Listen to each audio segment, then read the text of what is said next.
This is KGW News at noon. New at noon, the man who shot 2 deputies at Hagg Lake back in 2019 has pleaded guilty to attempted murder. Dante was sentenced to 45 years in prison. Thanks for joining us today. I'm Brenda Braxton. A Washington County judge said she handed down the maximum sentence because it was clear Halling wanted to kill those 2 deputies. That shooting happened in August of 2019. A homeowner reported a man stealing a gun from a house in Gaston near the lake. Deputies were searching for the suspect when Halling shot and wounded Chris Iverson and Jeremy Braun. Braun says he's still dealing with pain from his injuries. 3.5 years after this attempt to murder me, I'm still learning to the extent of my injuries. Those 2 pellets, I would later learn, were the embolisms that caused me to have 2 strokes.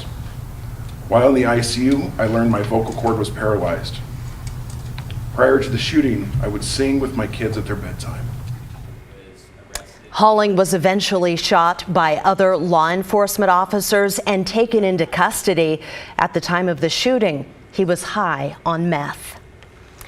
No class at Franklin High School today following a shooting near campus yesterday afternoon. This happened about 6 blocks from school near Southeast 43rd and Division. Administrators tell us students and staff heard those shots, and both Franklin and Atkinson Elementary went into lockdown. Police did find a shooting scene, but say no one was hurt. In just about 30 minutes at 12:30 today, administrators say support will be available to any student who needs it, and Franklin will still provide lunches during the regular lunch period. You know, it wasn't very long ago that this scene played out in Franklin's gym. KGW was filming Friday Night Hoops back in January when a shooting happened just outside the school. Police detained a 15-year-old boy in that case and confiscated a gun. Portland police are investigating a deadly shooting near Mount Tabor. When they arrived at 74th and Southeast Powell around 7:30 last night, they found one man dead in a lot near a homeless camp. Police say they didn't find the shooter and so far have made no arrests. A diesel tank explosion injured 2 firefighters in the Dalles. This happened about 8 o'clock last night at the Ameritise plant off I-84. The company makes railroad ties. The Wasco County Sheriff's Office says the incident started as a fire which caused the tank to explode. No word yet what caused the initial fire, but the 2 injured firefighters are in good condition. And former NBA star Shawn Kemp is out of jail after he says he shot a man in self-defense. Kemp's lawyer said in a statement to ESPN, this was no drive-by shooting as initially reported. He says someone broke into Kemp's car on Tuesday and Kemp tracked his stolen phone to a car at the Tacoma Mall. Kemp says somebody in the car started shooting at him, so he fired back.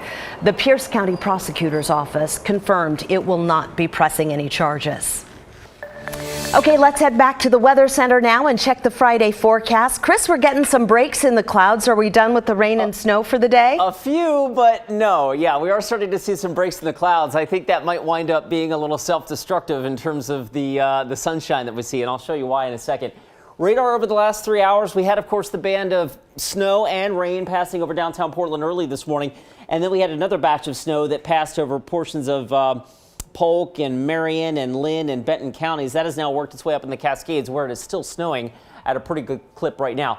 Notice in the last little while here that we're starting to see some more returns popping up here along the Washington coast. And if I give you a little different perspective with the visible satellite imagery here, you see that little swirl in the cloud cover?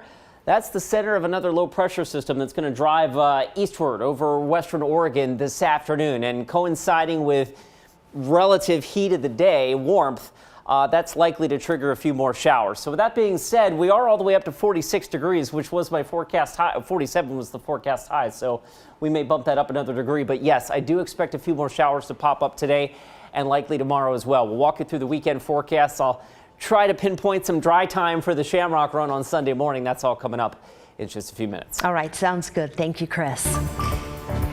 We have a few more details this noon about what Portland's first temporary city-sanctioned homeless camp will look like. As we reported yesterday, it'll go up near Southeast 13th and Powell. KGW's Mike Benner talked to businesses in the neighborhood, as well as the nonprofit that will run the camp. I know that people are tired of hearing us talk about addressing this issue. They expect action. Portland Mayor Ted Wheeler on Thursday announced where he intends to open the first of 6 city-sanctioned homeless camping sites. We have an agreement in principle.